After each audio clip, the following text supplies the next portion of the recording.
जो नए आए हैं उनके लिए मैं परिचय देती हूँ। मैं डॉक्टर सरिता पटेल आप सभी का स्वागत करती हूँ। मैं अंबरनाथ में रहती हूँ और हमारा 24/7 पैथोलॉजिकल लेबोरेटरी है और मैं आर्ट ऑफ लिविंग के सुदर्शन क्रिया वाले कोर्स की हेल्थ एंड हैप्पीनेस प्रोग्राम यानी ब्रेथ एंड मेडिटेशन वर्कशॉप और होलिस्टिक कुकिंग कोर्स और बच्चों का सुदर्शन क्रिया वाला कोर्स उसकी भी मैं टीचर हूँ। अभी मेरे जीवन का मकसद है कि सभी हेल्दी रहे, मैं भी हेल्दी रहूं, क्योंकि मैं अनहेल्दी बहुत थी बचपन से, इसलिए मैं हमेशा हेल्थ के खोज में थी और खोज करते करते करते करते फाइनली यहाँ तक पहुँच गई हूँ। अभी तो मैं खुश हूँ, बहुत खुश हूँ। 57 की एज में मैं मेरी नातिन के साथ पूरे दिन भर खेलते रहती हूँ उसके साथ और बहुत सारा काम वगैरह कर सकती हूँ। तो मैंने जो पाया है, मेरा जो जर्नी है, उससे लोगों को कुछ सीखे, लोग कुछ सीखे और अपनी हेल्थ भी अच्छी रखे, हाँ? इस मकसद से और साथ साथ इसमें ऑब्वियसली सुदर्शन क्रिया का बहुत बड़ा हाथ है और होलिस्टिक कुकिंग कोर्स का जो ज्ञान है, आयुर्वेदा का जो ज्ञान है, उसका भी इसमें बहुत बड़ा हाथ है, हाँ? तो ये शेयर करना और भी छोटी छोटी बातें शेयर करना, इसके लिए मैं हाजिर हो गई हूँ आपके सामने। ठीक है, तो अभी हम शुरू करते हैं। एक मिनट है। Okay okay. आज का जो टॉपिक है व्हीट का है, गेहूं। ये बहुत ही क्या बोलते हैं, दिल के करीब वाला टॉपिक है। क्योंकि मैं भी एक समय ऐसे था, मतलब बचपन से मैं व्हीट के बिना कुछ खाती ही नहीं थी, मुझे चावल ज्यादा कुछ पसंद नहीं थे, हाँ? तो बस व्हीट व्हीट और व्हीट, यही मेरा खाना था। तो बचपन से मेरी बीमारियां बढ़ती गई बढ़ती गई बढ़ती गई। फिर बाद में तो एक समय ऐसे आया कि मेरे अंदर एसिडिटी इतनी बढ़ गई थी कि जो एसिडिटी की जो भूख रहती है, हाँ, वो इतनी ज्यादा, मतलब एबनॉर्मल भूख। मैं नेचुरोपैथ भी हूँ बाय द वे, तो मुझे पता है कि सच वाली भूख कौन सी और ये एसिडिटी वाली भूख कौन सी। तो इतनी हो गई थी कि हर 3 घंटे में मुझे चपाती चाहिए, गेहूं की चपाती चाहिए। ऐसी मेरी हालत हो गई थी जब मैं वाडिया हॉस्पिटल में जॉब करती थी। मतलब घर से निकलते हुए चपाती खा के निकलती थी, वहां पहुंचने के बाद कुछ न कुछ चाहिए, स्नैक्स खा लेती थी, कुछ समोसा ये कुछ खा लेती थी। टिफिन में भी वही चपाती, फिर शाम को भी आते आते कुछ न कुछ स्नैक्स, घर आते बराबर चपाती और रात को खाने में भी चपाती। मतलब ऐसे समझो आप, हर 3-4 घंटे के बाद मुझे चपाती चाहिए ही चाहिए। और मुझे ऐसे लगता है, मैंने बहुत सारे लोगों से जब भी बातें की तो सही में ये बात है कि बहुत सारे लोग चपाती छोड़ ही नहीं सकते, हाँ? यानी गेहूं छोड़ना इतना मुश्किल हो जाता है क्योंकि बचपन से वही तो खाते आ रहे हैं मोस्ट ऑफ अस। एकदम जो कोंकण में है वो लोग जरा चावल के ये रहते हैं, लेकिन बाकी उत्तर भारत में और बाकी सब जगह जो है, स्पेशली उत्तर भारत में और बीच वाले जो मध्य भारत है, उसमें गेहूं ही खाया जाता है मेनली। तो उसका एक एडिक्शन जैसे हो जाता है। और साथ साथ जो ब्रेड, पास्ता, समोसे मैदे के फॉर्म में पूरी दुनिया ही खाती है, पूरी दुनिया ही खाती है। भले वो चावल भी खाते रहेंगे तो भी वो ब्रेड बिस्किट्स तो खाते ही खाते हैं, तो उसमें वो गेहूं खाते ही खाते हैं। तो ऐसे समझो ना कि हम दिन भर में पूरी दुनिया दिन भर में 50% जो अन्न खाते हैं वो समझो ऐसे कि वो व्हीट ही खाते हैं, ऐसे पकड़ के चलो आप। तो अब हम देखेंगे ऐसा क्यों है, वो क्यों नहीं। डॉक्टर आजकल बहुत सारे फिजिशियन बोलने लगे हैं कि गेहूं छोड़ो, भाकरी खाओ, क्योंकि बहुत सारी ऐसी बीमारियां देखने में आती है, auto immune diseases, skin allergies, diabetes, coeliac disease and skin disease. Allergic reactions इतनी ज्यादा मात्रा में होने लगे हैं कि डॉक्टर के पास भी अभी चारा नहीं है आपको आपका गेहूं छुड़ाने के बिना। ये तो यूजुअली डॉक्टर चाहते हैं या यूजुअली डॉक्टर बोलते हैं हाँ खाने पीने के बारे में कुछ बोलते नहीं, खाओ जो खाना है वो खाओ, ये गोली ले लो ठीक हो जाओगे। लेकिन अभी वो भी क्या मजबूर हो गए आप बोलने के लिए कि ये गेहूं मत खाना।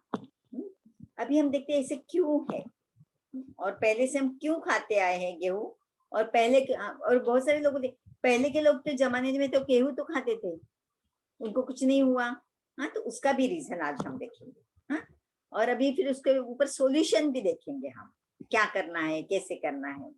ठीक है, तो सबसे पहले हम देखते हैं कि गेहूं में ऐसी क्या खराबी है। अभी आपने कभी ऐसे गेहूं का दाना कच्चा चबाया है क्या?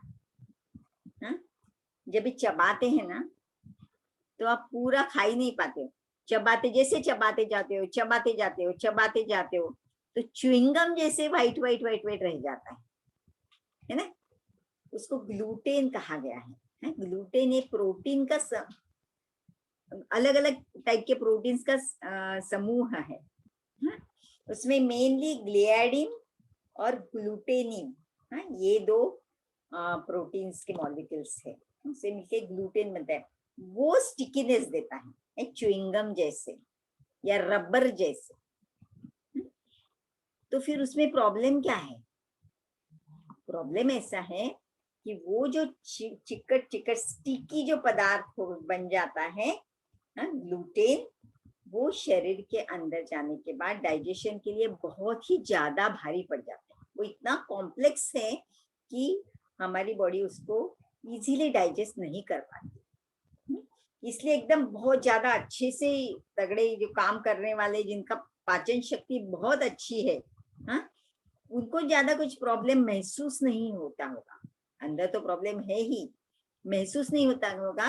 लेकिन जो बॉर्डर लाइन वाले हैं जिनका डाइजेशन थोड़ा वीक है या बहुत ज्यादा सेंसिटिव हो गए हैं, यानी इम्यूनिटी कम हो गई, वो सेंसिटिव मतलब वीक ही बोल सकते हो आप, उनमें बहुत प्रॉब्लम आते हैं। क्या हो जाता है, वो शरीर डाइजेस्ट कर ही नहीं पाता, और जो अनडाइजेस्टेड ग्लूटेन है वो स्टमक से नीचे जाके इंटेस्टाइन्स में जाके जाता है और वो चिकट चिकट अंदर चिपक जाता है, इंटेस्टाइन के अंदर लाइनिंग को चिपक जाता है। और जैसे चिपक जाता है और वो ऑब्वियसली वो अभी नीचे जाने के बाद तो वो डाइजेस्ट नहीं होने वाला है। तो जो भी चीज हम शरीर के अंदर डालते हैं उसका दो ही फेट है, दो ही उसके नसीब होते हैं। एक तो वो डाइजेस्ट होता है या तो फिर शरीर के अंदर वो फर्मेंट होता है। फर्मेंट यानी क्या, वो सड़ जाता है, क्योंकि सड़ाने वाले बैक्टीरिया वहां पर मौजूद रहते ही है। हमारे शरीर के अंदर हमारे सेल्स कम और हम बैक्टीरिया बहुत ज्यादा मात्रा में, उसमें से बहुत सारे सिम्बायोटिक रिलेशनशिप रखते हैं हमारे साथ। यानी क्या, वो हमारे साथ जीते हैं, हमारे अंदर जीते हैं और हमारा बहुत सारा काम वो करते हैं। विटामिन्स का प्रोडक्शन करते हैं, बहुत सारे एंजाइम्स जो है वो इवन कौन से रिएक्शंस होने चाहिए कौन से नहीं होने चाहिए, हार्मोन्स का इम्बैलेंस ठीक करना, उनको बैलेंस में रखना, इतने सारे इम्पोर्टेंट, हमारे मूड्स ठीक रखना, इतने सारे इम्पोर्टेंट काम वो करते हैं कि उनके बिना हम जी नहीं सकते, सच में जी नहीं सकते। इसलिए तो एंटीबायोटिक बहुत सारे जो लेते हैं ना, या बहुत सारी दवाइयाँ गोलियां लेते हैं ना, उनका क्या होता है, वो केमिकल्स की वजह से उनके शरीर के अंदर जो बैक्टीरिया है, हेल्पफुल बैक्टीरिया है, वो मर जाते हैं। और ऑब्वियसली वो जो काम वो करते हैं वो हमारे शरीर में हो नहीं पाता, तो हम बीमार होने लगते हैं, हमें अच्छा नहीं लगने लगता, एकदम डल सा फील होता है, सिर में दर्द होने लगता है, बदन का दर्द होने लगता है, बहुत सारी ऐसी ऐसी सिम्टम्स आते हैं कि हम उसका डायग्नोसिस ही नहीं हो पाता। डॉक्टर बोलते, इसका अनुभव मैंने किया है। मुझे साइनसाइटिस का प्रॉब्लम था, डॉक्टर ने सब एंटीबायोटिक दे के ठीक कर दिया, ऑपरेशन वगैरह भी कर दिया और बाद में बोला हो गए थी। लेकिन मुझे इतनी अंदर से तकलीफ थी, तो मैं बोलती थी मुझे ये हुआ वो बोले नहीं ठीक हो गए। तो ये जो साइड इफेक्ट है एंटीबायोटिक्स और दवाइयों के, वो कैसे काम करते हैं? हमारे बैक्टीरिया को मार के। इसलिए हमें ठीक नहीं लगता है और पूरी सब गड़बड़ हो जाती है। अंदर जो मेटाबॉलिज्म चलता है हमें हेल्दी रखने के लिए, उसमें पूरी गड़बड़ हो जाती है। तो हमारे शरीर में जैसे अच्छे बैक्टीरिया रहते हैं, वैसे कुछ अपॉर्चुनिस्टिक बैक्टीरिया रहते हैं। मतलब क्या है? जब तक हमारा डाइजेशन अच्छा है, पूरा ट्रैक क्लीन है, सब कुछ अच्छा है, तब तक वो चुपचाप रहेंगे। और जैसे हमारे डाइजेशन में कुछ प्रॉब्लम हो जाता है, जैसे कचरा अनडाइजेस्टेड फूड मटेरियल शरीर में जमा होने लगता है, वैसे वो अपॉर्चुनिटी लेते हैं उस चीज की और वो हावी हो जाते हैं हमारे ऊपर। मतलब वो इन्फेक्शन पैदा करते हैं, वो जो कचरा है उसको सड़ाने लगते हैं। तो ऑब्वियसली नेचर में देखो, कहीं पर भी कुछ भी आप रखो प्लास्टिक के सिवा, वो खाने के लिए कोई ना कोई जीवाणु कीटाणु आके उसको डिग्रेड करके वापस पंच महाभूतों में उसको विलीन कर ही देते हैं। इसलिए कभी भी कचरा डाल दिया बाहर कहीं, तो थोड़े दिन के बाद में देखो तो वो दिखेगा नहीं आपको, धीरे धीरे धीरे धीरे वो गल जाएगा। गल जाता कैसे है? वो जंतु कीटाणु उसको खा जाते। वैसे ही हमारे शरीर में ये जो ग्लूटेन है, वो जब डाइजेस्ट नहीं होता है तो जो शरीर के अंदर जो बैक्टीरिया उसको खाने लगते हैं और वो ऑब्वियसली उससे एसिडिटी, गैस, जब वो सड़ जाता है तो बदबूदार, फिर गैस हो जाना, ब्लोटिंग हो जाना, बर्पिंग आना, एसिड रिफ्लक्स होना, ये सब जो एसिडिटी वाली या इंडाइजेशन के प्रॉब्लम्स है, आम तैयार हो जाता है, विष तैयार हो जाता है उससे। और वो विष जो है एब्सॉर्ब होके हमारे पूरे शरीर में सर्कुलेट होके अलग अलग डिसीजेस क्रिएट करता है। हेडेक होना, नींद नहीं आना, बदन दर्द होना, ये सब बीमारियां शुरू हो जाती हैं। तो ये ग्लूटेन जो है, और ये ग्लूटेन सिर्फ वहां पर सड़ता है ऐसे नहीं, कुछ कुछ इसके मॉलिक्यूल्स अंदर एब्सॉर्ब होके फिर हमारे खून के द्वारा पूरे शरीर में चले जाते हैं। तो ऑब्वियसली शरीर को तो वो शरीर तो उनको पहचानता नहीं है, क्योंकि शरीर बोलता है नहीं ये तो फॉरेन बॉडी है ना। फिर वो इम्यूनिटी ट्रिगर हो जाती है और कुछ इस तरीके से मिसलीडिंग हो जाता है कि ऑटो इम्यून डिसीजेस होने लगते हैं। ये इसके डिटेल में नहीं जाएंगे हम, इतना समझ लो कि ग्लूटेन जो है वो हमारे शरीर के लिए हानिकारक है।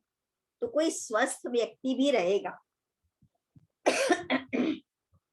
सॉरी, वो अगर लगातार ये ग्लूटेन वाला व्हीट खाते रहेगा तो धीरे धीरे धीरे धीरे उसके शरीर के ऊपर असर होता ही है।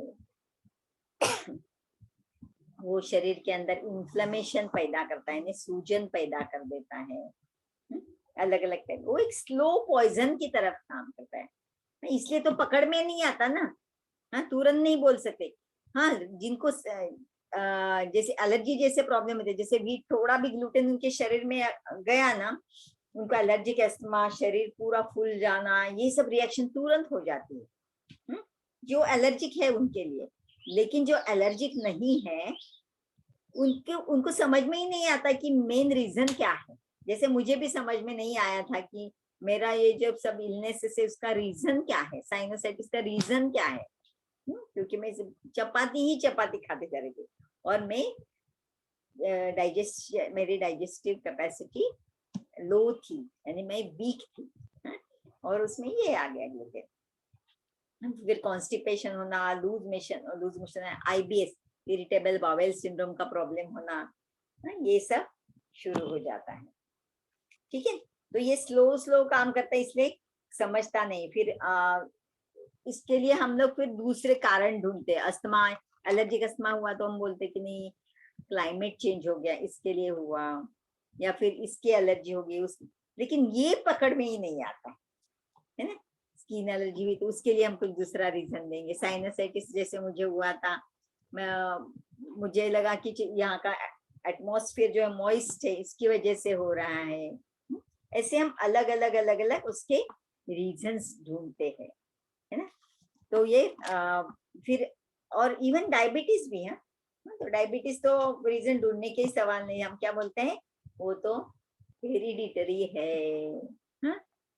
इसको हम लेबल करके छोड़ देते हैं। साइनसाइड, मधुमेह, फिर दमा, स्किन एलर्जीज, चर्म रोग, स्किन डिसीजेस, पेट के रोग, फिर चक्कर आना। हाँ? चलो वीकनेस हो गया, इसके लिए चक्कर आया, अलग अलग इसको लेबल दे देते हैं। लेकिन वो मेन रीजन जो पकड़ में नहीं आता। तो अभी उसके ऊपर हमने क्या करना है, अभी आपको बोलेंगे चलो वीट तुरंत छोड़ दो। मैंने तो छोड़ दिया है बाबा, क्योंकि मैं तो उससे बहुत ही पूरी जिंदगी मैंने उससे तकलीफ सही है। तो अभी पता चल गया मेन कल्प्रिट कौन है। तो क्यों, कौन, मराठी में बोलते हैं विषाची परीक्षा कोण घेणार, कौन उसका वापस टेस्टिंग करेगा कि सही में इसका हो रहा है या नहीं हो रहा है ना। तो अभी हम देखते हैं कि उसके लिए हम क्या कर सकते हैं। अच्छा, इसकी हिस्ट्री देखेंगे पहले, फिर बाद में हम सॉल्यूशन देखेंगे। देखो पुराने जमाने में, thank you Geeta ji for your compliment. हाँ, पुराने जमाने में, अच्छा अभी जो बाद में यूट्यूब में देखेंगे ना, उनके लिए मैं बोल देती हूँ, आपको कुछ भी पूछना है हेल्थ के बारे में, हाँ, तो एज ए नेचुरोपैथ या जो भी मुझे थोड़ा बहुत नॉलेज है उसके लिए मैं आपको हेल्प कर सकती हूँ। मेरा नंबर आप नोट कर लीजिए, 8308044666। ठीक है। तो सुदर्शन क्रिया सीखने के लिए भी आप मुझे कॉल कर सकते हो। मैं सुदर्शन क्रिया भी सिखाती हूँ, art of living Shri Shri Ravishankar ji की छत्र छाया में हूँ मैं। और होलिस्टिक कुकिंग का भी कोर्स सिखाती हूँ, और नेचुरोपैथ भी हूँ। तो आप मुझे कॉल कर सकते हो या व्हाट्सएप कर सकते हो। हाँ, तो व्हीट, हम गेहूं की हिस्ट्री देखेंगे। हाँ?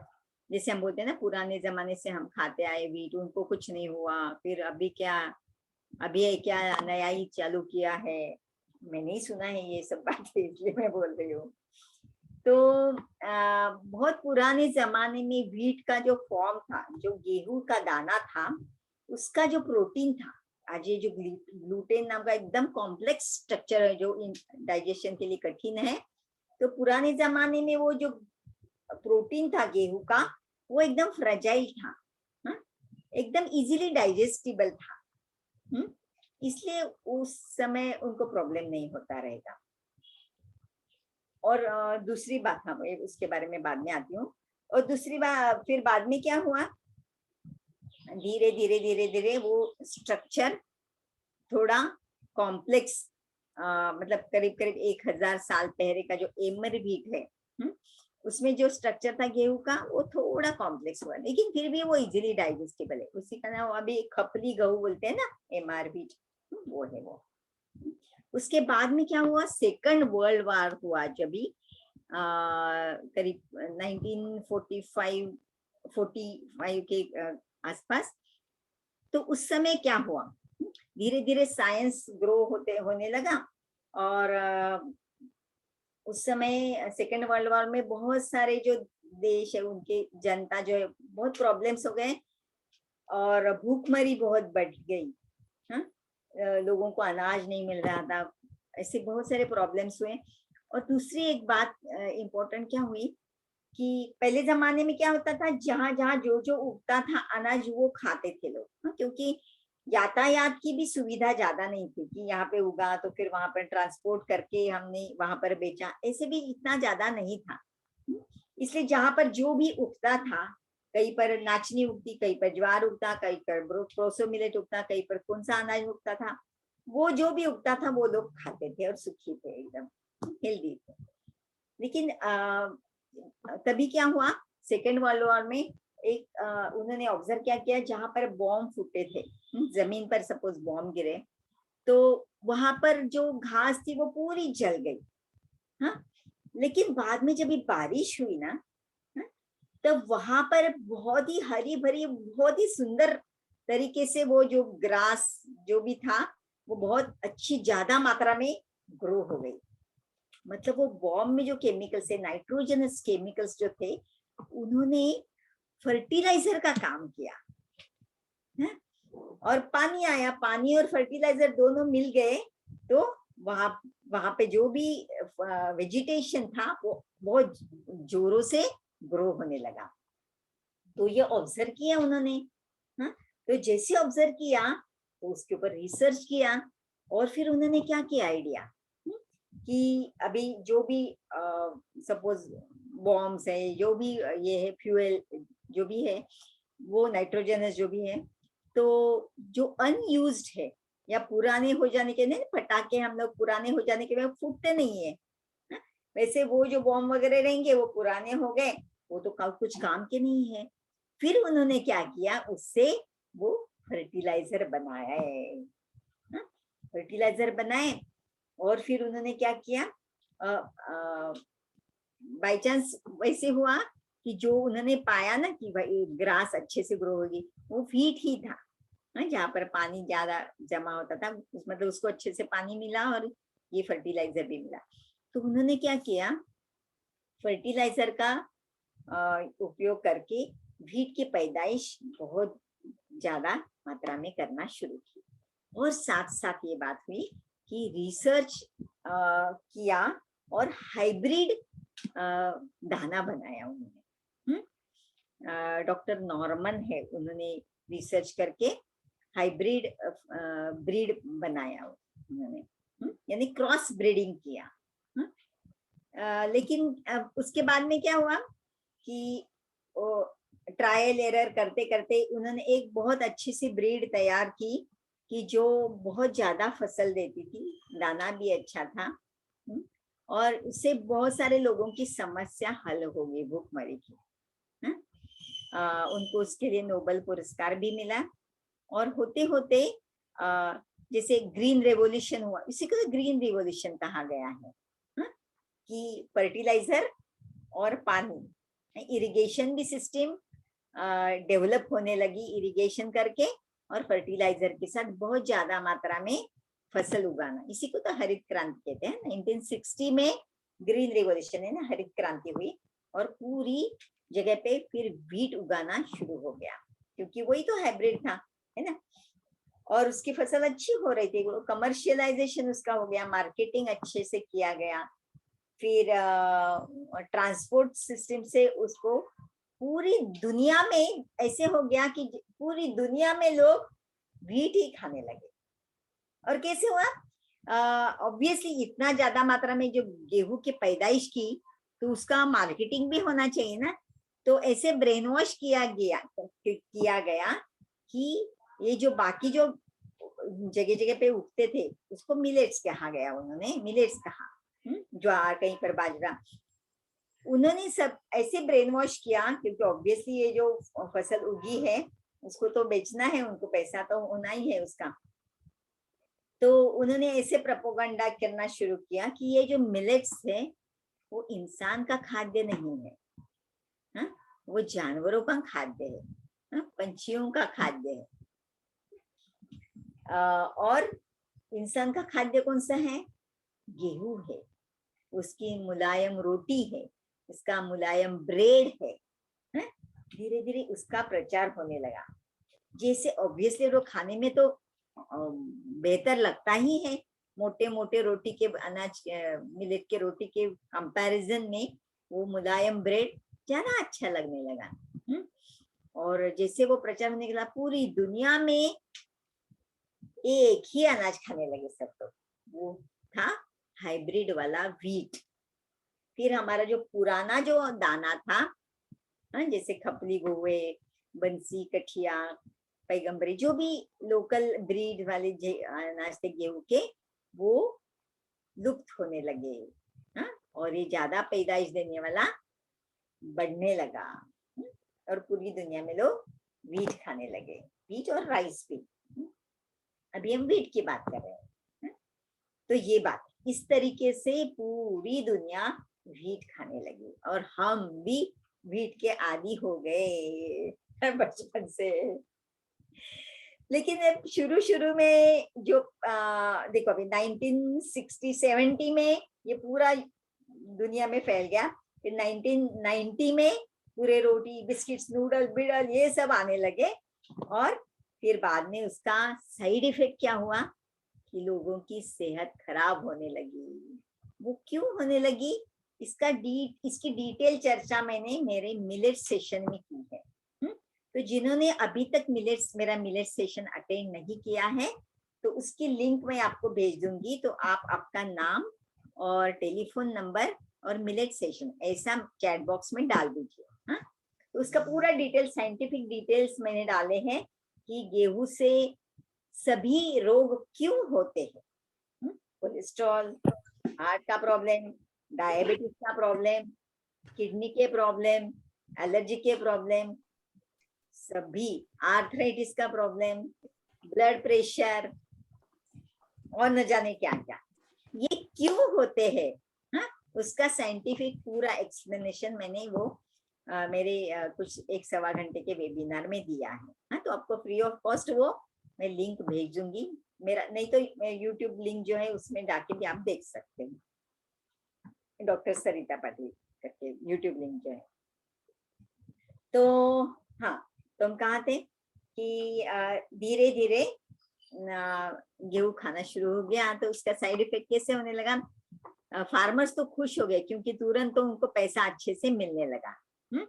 लेकिन हमारे सेहत के ऊपर उसका असर होने लगा धीरे धीरे धीरे धीरे। 1990 से लेके आज 2021 तक, मतलब कितने हुए साल, वो 10 साल और ये 30 साल, ये 20 साल, मतलब करीब करीब ये 30 साल के पीरियड में डायबिटीज, कैंसर, ये सब जो मैंने अभी बीमारियां गिनी, उनका जो स्टैटिस्टिकल डाटा जो है वो इतना बढ़ने, मतलब ग्रोथ इतना बढ़ने लगा कि लगभग 30% लोग इन सब बीमारियों से ग्रसित होने लगे। कैंसर की भी जो है परसेंटेज वो भी बढ़ने लगा, अभी 10%, 15%, 20%।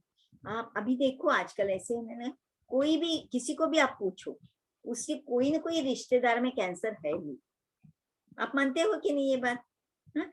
कोई पिताजी के साइड में किसी को कैंसर या माताजी के साइड में किसी को कैंसर, वो क्यों, इतना क्यों बढ़ रहा है? ऑटोइम्यून डिजीज, फिर ये वो बच्चों में डायबिटीज टाइप 1 होना, मतलब बच्चे जैसे वो जन्मते हैं ना तब से उनको डायबिटीज रहता है, टाइप 1 डायबिटीज बोलते हैं उसको। मतलब जैसे वो खाना खाएंगे ना उनको इंसुलिन का इंजेक्शन लेना पड़ेगा, जितनी बार खाना खाएंगे इंसुलिन का इंजेक्शन बेचारे बच्चों को लेना पड़ता है। इसका परसेंटेज भी बढ़ते बढ़ते और बहुत ही ज्यादा बढ़ने लगा है। तो इससे हमें बचना है। तो हमने वीट छोड़ना पड़ेगा हमें। तो धीरे धीरे कैसे करना मैं बताऊंगी आपको, पहले ये सब समझ लेते हैं हम लोग। ठीक है, तो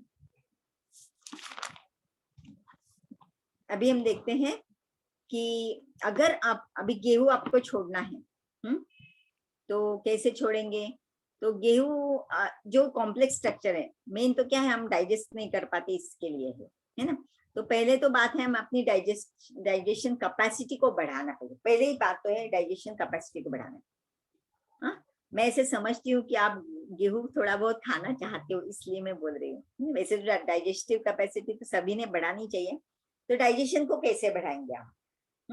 डाइजेशन को बढ़ाने की, डाइजेस्टिव कैपेसिटी को बढ़ाने के लिए हमें कफ, पित्त और वात के बारे में जानकारी लेनी बहुत जरूरी है। क्योंकि जैसे पंच महाभूतों से हमारा शरीर बना है, वैसे ब्रह्मांड भी बना है। और पृथ्वी, आप, तेज, वायु, आकाश, पृथ्वी, आप, तेज, वायु और आकाश, ये पंच महाभूतों से शरीर बना है। उनसे, उन्हीं से 3 दोष बने हैं। जो हमारे बचपन से, जैसे ब्लड ग्रुप रहता है फिक्स, वैसे बचपन से हमारी प्रकृति फिक्स है। जैसे मेरी है पित्तवात प्रकृति। तो अगर मैं मेरी प्रकृति के हिसाब से खाना नहीं खाती हूँ, मतलब पित्त बढ़ाने वाला खाना खाती हूँ, तो मुझे डिसीजेस फास्ट आएंगे। वात बढ़ाने वाली चीजें खाती हूँ मैं, क्योंकि मेरी वात प्रकृति है, तो मेरी वात वाली बीमारियां जो सबसे ज्यादा है वो फटाफट आने लगेगी। इसलिए हमें कफ पित्त वात का नॉलेज होना जरूरी है। वो हम होलिस्टिक कुकिंग कोर्स में सिखाते हैं। सिर्फ 3 दिन का कोर्स रहता है, रोज 2 घंटा रहते हैं। देखिए इतने कम समय में हमें इतना सुंदर नॉलेज मिलता है कफ पित्त, हमारी खुद की प्रकृति का, खुद का, हमारे सिर्फ फिजिकल नहीं, फिजिकल, मेंटल, इमोशनल मेकअप जो है हमारा, उसके बारे में हमारे भी और दूसरों के भी इसके बारे में हमें जानकारी मिलती है। अच्छा, आप बोलेंगे इसकी जानकारी लेने की क्या जरूरत है, वो तो डॉक्टर का काम है ना, है ना। देखो, हमारे स्वास्थ्य के लिए जिम्मेदार कौन है? हम खुद हैं या डॉक्टर है? भुगतना किसको पड़ता है, हमें या डॉक्टर को? हमें ही पड़ता है ना भुगतना। तो हमारे स्वास्थ्य की जिम्मेदारी हमारी खुद की है। हा? तो हम बीमार होते रहेंगे, डॉक्टर के पास जाएंगे, फिर वो गोलियां देते रहेंगे, उसके साइड इफेक्ट्स होते रहेंगे। उससे अच्छा है, इंटेलिजेंस इसमें है, समझदारी इसमें है कि हम ही हमारे शरीर की स्वास्थ्य की जिम्मेदारी लेके हम क्या खाना है, क्या नहीं खाना है, कब खाना है, कैसे खाना है, कितना खाना है, कौन से कॉम्बिनेशन में खाना है, ये सब मायने रखता है हमारी हेल्थ अच्छी रखने के लिए। इस सभी का नॉलेज जो है वो होलिस्टिक कुकिंग कोर्स में आपको दिया जाता है। और इतनी कम फीस में इतना कम डोनेशन है, और ज्ञान ऐसा है कि हम हमारे सिर्फ हमारी पूरी जिंदगी अच्छी नहीं बनाते हैं, हम हमारी पूरी फैमिली की हेल्थ अच्छी रख सकते हैं इसके, उस नॉलेज के द्वारा। करीब करीब आप समझो 80% बीमारियों को हम टाल सकते हैं। दूसरी बात, उसमें फिर जैसे नेचुरोपैथी में कहा जाता है कि सभी बीमारियों का मूल कारण जो है हमारे शरीर की एसिडिटी है। आप बोलेंगे मुझे तो एसिडिटी, लोग क्या समझते हैं, एसिड रिफ्लक्स जो आता है ना, एसिडिटी आना मतलब एसिडिटी, ऐसा नहीं है। वो एक उसका सिम्टम है एसिडिटी का। सभी बीमारियों का कारण एसिडिटी ही है, क्योंकि हमारे खून का पीएच अल्कलाइन है, और जब वो एसिडिक हो जाता है तो वो कॉम्पेंसेशन होने के लिए वो एसिडिटी किसी ऑर्गन में चली जाती है और वो ऑर्गन बीमार हो जाता है। तो भले आपको यहाँ पर पता नहीं चलेगा एसिडिटी, लेकिन सपोज मेरी आंखें खराब है, रीजन एसिडिटी है, मेरा लीवर खराब है, रीजन एसिडिटी है, किडनी खराब है, रीजन एसिडिटी, स्किन में रैशेस है, रीजन एसिडिटी है। सभी का मूल कारण नेचुरोपैथी के हिसाब से एसिडिटी है। तो इस एसिडिटी को एंटासिड गोलियां लेके हम नहीं क्योर कर सकते। और कई बार बोलते हैं कि दूध पीने से वो एसिडिटी जो है ना पेट की, वो न्यूट्रलाइज हो जाती है, क्योंकि दूध का जो पेट के अंदर जाने के बाद उसका कर्डलिंग यानी दूध का दही बनाने के लिए वो एसिड यूज हो जाता है। जैसे हम पनीर बनाने के लिए नहीं नींबू निचोड़ते हैं, तो साइट्रिक एसिड उसमें जाता है, इसके लिए वो दूध फट जाता है। वैसे ही वो दूध को फाड़ने के लिए हमारे पेट में जो एसिड है वो यूज होता है, इसलिए हमें राहत मिलती है।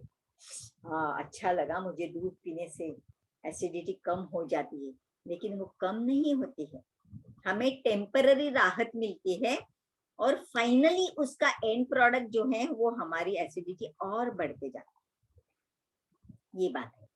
तो उस एसिडिटी को हम कैसे कम करें, उसके लिए भी कैसे खान पान रखना है, पूरा डेली रेजिम हम होलिस्टिक कुकिंग कोर्स में बताते हैं, है ना। यस, गीता कपूर जी कह रही है कि मेरा एक्सपीरियंस ऐसा है कि ये कोर्स हमारे पूरे फैमिली के लिए बहुत फायदेमंद था। थैंक यू गीता जी। हाँ, तो ये उनका अनुभव मैंने अभी शेयर किया, उन्होंने चैट बॉक्स में डाला है। तो एसिडिटी को कम करते करते जाने के लिए हमें क्या खाना है क्या नहीं खाना है वो सब आपको, तो आपका जो भी प्रकृति के हिसाब से सब बता देंगे। और तुरंत राहत के लिए, जैसे अभी मुझे एसिडिटी बहुत हो रही है, उसके लिए अल्कलाइन वाटर, यूट्यूब में आपको बहुत सारे मिलेंगे अल्कलाइन वाटर, लेकिन उसका साइंटिफिक और सही तरीका क्या है, हाँ वो देखो। गलत समय पे हम अल्कलाइन वाटर लेंगे तो भी हमारा डाइजेशन खराब होगा, क्योंकि डाइजेशन के लिए एसिड की जरूरत है। जब डाइजेशन चाहिए तब आप अल्कलाइन वाटर लेंगे तो तो बहुत ही प्रॉब्लम बढ़ जाएगा। अगर आप अल्कलाइन वाटर बनाने से कौन से समय तक आप ले सकते हैं, कौन से समय के बाद ले सकते हैं, तो पूरा कैलकुलेशन है, उसका साइंटिफिक रीजन है। हाँ, वो सब जानने के लिए आपको ये होलिस्टिक कुकिंग कोर्स करना बहुत जरूरी है। एक एंटासिड तुरंत राहत के लिए और अलग अलग डिसीजेस के लिए, सपोज आपको एनर्जेटिक बनना है, उसके लिए अल्कलाइन वाटर का फॉर्मूला अलग है, अलग अलग टाइप के अल्कलाइन वाटर से। फिर गलत कॉम्बिनेशन में अगर हम कुछ दो चीजें लेते हैं, फॉर एग्जाम्पल उड़द का दाल और दही, मतलब दही वड़ा, तो हमें बहुत सारी बीमारियां हो सकती है, जैसे स्किन डिसीजेस वगैरह हो सकते हैं, एनीमिया हो सकता है। तो ये कौन से विरुद्ध आहार है, वो हमें पता चलेगा तो हम अवॉइड करेंगे ना। और उसके बदले में हम क्या, कौन से दही वड़े खा सकते हैं, वो भी हम इस कोर्स में आपको बता देंगे। ठीक है, तो अभी ये सब मैं बता रही थी कि किस तरीके से हम हमारी हेल्थ को, मतलब किस तरीके से खाना वगैरह खा के हम हेल्थ को अच्छे रख सकते हैं, तो हम डाइजेशन कैसे ठीक रख सकते हैं, ये आप होलिस्टिक कुकिंग कोर्स करेंगे तो आप बहुत अच्छे से जानेंगे। और दूसरी बात क्या है, सुदर्शन क्रिया। सुदर्शन क्रिया, देखो जिंदगी के मैंने करीब करीब अभी 57 एज है मेरा, इतनी सार मैंने खुद के ऊपर इतने सारे प्रयोग की, auto urine therapy, acupressure, acupuncture, क्या क्या नहीं किया, किस खोज में कि सही हेल्थ मुझे कैसे मिलेगी। मैं नहीं चाहती थी कि मैं मेडिसिन के ऊपर डिपेंड हूँ, क्योंकि मैंने देखा था मेडिसिन खा के मेरे रिपोर्ट्स नॉर्मल आ जाते हैं, डॉक्टर बोलते साइनस तुम्हारा ठीक हो गया, लेकिन मैं अंदर से ठीक नहीं, मुझे सर भारी भारी लगता है, ऐसे लगता है सिर में कुछ जमा हो गया है, मुझे बिल्कुल कुछ भी अच्छा नहीं लगता है। ये सब सिम्टम्स मेरे वैसे के वैसे ही थे। तो मैंने ऐसे सोचा कि फिर फाइनल मुझे हेल्थ अच्छी मिलेगी तो कैसे मिलेगी, है ना।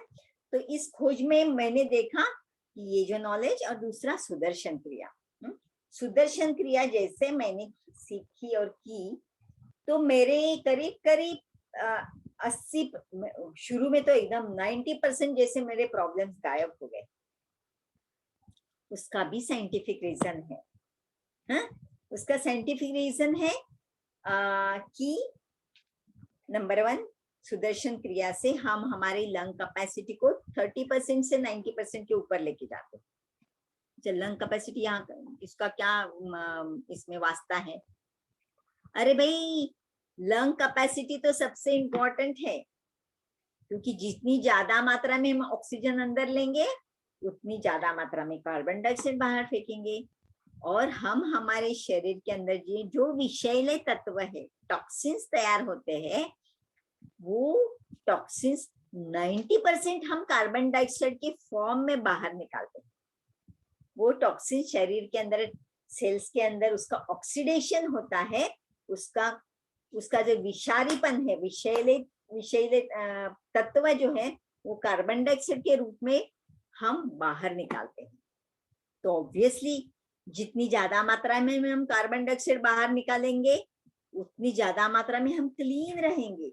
जितनी ज्यादा मात्रा में हम क्लीन रहेंगे, मतलब हर एक सेल क्लीन रहेगा, उतनी ज्यादा मात्रा में हमारे ऑर्गन्स अच्छी तरीके से काम करेंगे। जैसे हमारे ऑर्गन्स अच्छी तरीके से काम करेंगे, पूरे 100% काम करेंगे, तो ऑब्वियसली हमारा शरीर मस्त रहेगा, तंदुरुस्त रहेगा। और दूसरा जो है उसका दूसरी बाजू जो है कि ऑक्सीजन ज्यादा मात्रा में हम लेते हैं। जितनी ज्यादा मात्रा में हम ऑक्सीजन अंदर लेंगे उतनी ज्यादा मात्रा में हम एनर्जी पाएंगे, क्योंकि हमारे शरीर को एनर्जी कहाँ से आती है, हम बोलेंगे हम खाने से आती है। खाना खा के वो हजम होता है, उसका रूपांतरण ग्लूकोज में होता है, और ग्लूकोज और ऑक्सीजन दोनों मिलके वो जब जलते हैं, हाँ, ऑक्सीजन के इसमें सहायता से तब एनर्जी तैयार होती है एटीपी के फॉर्म में, और कार्बन डाइऑक्साइड और पानी तैयार होता है। पानी निकल जाता है, कार्बन डाइऑक्साइड बाहर जाता है, और एनर्जी हमें मिलती है पूरे काम के लिए। और ये सब कुछ तो एनर्जी का ही खेल है, हाँ, एनर्जी का ही खेल है हमारा हेल्थ का। नहीं, जितनी ज्यादा मात्रा में एनर्जी उतनी ज्यादा मात्रा में अच्छा काम करेगा हमारा शरीर, और हम तंदुरुस्त रहेंगे, हम ज्यादा काम करने लगेंगे, हम खुशहाल रहेंगे, हम खुश रहेंगे। एनर्जी डाउन तो हमारा मूड डाउन, हमारी हेल्थ डाउन। इसके लिए सुदर्शन क्रिया करना जरूरी है। जिन्होंने सीखी है सुदर्शन क्रिया, वो एक दिन भी उसको मिस नहीं करना। और जिन्होंने सुदर्शन क्रिया नहीं सीखी है, आप चैट बॉक्स में डालिए सुदर्शन क्रिया और आपका नाम नंबर डालिए। अब मैं जल्दी ही आपको मौका दे दूंगी और मैं सिखा दूंगी आपको सुदर्शन क्रिया। और सिर्फ आप तक नहीं है रखना बात। देखो कोरोना का अभी मौसम है, लोग जीवन और मौत के बीच में खेलते रहते हैं, सबके ऊपर तलवार टांगते रहती है, ये टंगी रहती है कि कब कोरोना है, कब हमारा क्या होगा, कैसे होगा। तो ये जो ज्ञान है हेल्थ के विषय में, उसको ज्यादा से ज्यादा लोगों में फैलाना ये हमारा प्रथम कर्तव्य है। सिर्फ मेरी हेल्थ ये सोच के बिल्कुल चलेगा नहीं, क्योंकि बाजू वालों की हेल्थ खराब होगी तो हम भी उससे अफेक्ट होने वाले हैं। इसलिए आप ज्यादा से ज्यादा लोगों तक ये बात जैसे वाइल्ड फायर के जैसे फैलाना, आज की तारीख में ये सबसे इम्पोर्टेंट सेवा है आपके लिए। तो ये जरूर करना, ठीक है। बाकी तो सुदर्शन क्रिया के बहुत सारे फायदे हैं। हैप्पी हार्मोन बढ़ता है, प्रोलैक्टिन हार्मोन, स्ट्रेस हार्मोन कम हो जाते हैं, कॉर्टिसोल, लैक्टिक एसिड, लैक्टेट ये सब कम हो जाते हैं। इम्यूनिटी बढ़ती है, नेचुरल किलर सेल्स बढ़ते हैं, टी सेल्स, बी सेल्स बढ़ते हैं, मतलब इम्यूनिटी बढ़ती है। अनगिनत फायदे, आप गूगल कर सकते हो, इसके लिए मुझे बताने की जरूरत भी नहीं है। अरे बाप रे, टाइम अप हो गया हमारा, 6:45 हो गया।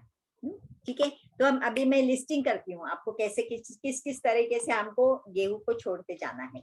नंबर 1, आपकी डाइजेशन अच्छा कर दो, डाइजेस्टिव कैपेसिटी बढ़ाओ, आपकी लाइफस्टाइल चेंज करो, एक्सरसाइज वगैरह करते रहो, धूप में जाते रहो, आधा घंटा कम से कम वॉकिंग करते रहो। फिर तीसरी बात है कि अगर इतने सारे देखो ग्रेन्स है, ज्वार है, बाजरी है, नाचनी है, फिर 5 टाइप के जो श्री धान्य है, पॉजिटिव मिलेट्स, जिनके बारे में आप मिलेट सेशन आप सुनो और आप फॉलो करो। वो तो कोल्ड से लेके कैंसर तक के सभी बीमारियों को ठीक कर देते हैं। तो वो है, इतने सारे अनाज है। आप एक काम करो, रोज एक एक अनाज खाओ। जैसे रोज एक एक अनाज खाते जाओगे ना, तो वीट का नंबर 10-15 दिन में एक बार आएगा, तो ऑब्वियसली आपका हेल्थ अच्छी होने लगेगी। फिर वीट को क्या करो, सोक करो 5-6 घंटे, फिर उसको ड्रेन करो। फिर जैसे मूंग और मटकी को स्प्राउट करते हैं ना, वैसे ड्रेन करके रखो, और थोड़े छोटे जैसे अंकुर आने लगे, बड़े नहीं है, एकदम व्हाइट जैसे डॉट दिखने लगेगा। फिर उसको सन ड्राई कर दो, उसको पीस के बाद में वो फ्लोर आप यूज करो। तो वो थोड़ा वो प्रोटीन का स्ट्रक्चर चेंज हो जाता है और इजीली डाइजेस्टिबल हो जाता है, वो थोड़ा सेफ हो जाता है हमारे लिए। ठीक है, इतनी सब जो है आप ये कर सकते हो। तो अभी हमारा टाइम हो गया, मैं थोड़ा चैट बॉक्स में देखती हूँ किसी ने कुछ रीना जी, आपने चैट बॉक्स में नंबर जो भी जिन्होंने दिया है ये किया है क्या? हाँ, देखती हूँ। हाँ, आपको अगर कुछ पूछना है तो आप 1 मिनट के लिए मैं एक सवाल है, क्या मोनोपोज क्या के बाद भी सुदर्शन क्रिया हेल्प करेगी? क्या ग्लूकोज क्या? मोनोपोज के बाद भी सुदर्शन क्रिया हेल्प करेगी? यस, मरते दम तक वो सुदर्शन क्रिया हेल्प करेगी मरने के बाद। मोनोपोज। हाँ, मेनोपॉज ना बोले, मैं क्या बोल रही हूँ, मरने के बाद भी हेल्प करेगी ऐसे में। मेनोपॉज तो जिंदगी में ही आ रहा है ना, मरने के बाद, इसलिए मैं बोल रही हूँ कि ये स्पिरिचुअली भी हमें अपलिफ्ट करता है, इसलिए मैं बोल रही हूँ। हाँ, तो अभी वो छोड़ दो मरने की बात की बात, लेकिन मेनोपॉज में आपके बाद में भी और उसके उसमें भी आपको फायदा जरूर होगा। एंटीबायोटिक खाना एंटीबायोटिक मेडिसिन खाना अच्छा है क्या? नहीं, नहीं खाना अच्छा खाना नहीं है, एकदम इमरजेंसी में आप ले सकते हो, लेकिन वो अपनी नेचुरल जो बैक्टीरिया है उनको मार देता है। अभी मैंने एक्सप्लेन किया ना सब, ठीक है, हो गया सब, अभी 48 हो गया। यस, हो गया ना रीना जी, कोई सवाल नहीं ना अभी? हाँ, चलो फिर हम एंड कर देते हैं मीटिंग को। जय गुरुदेव, थैंक यू।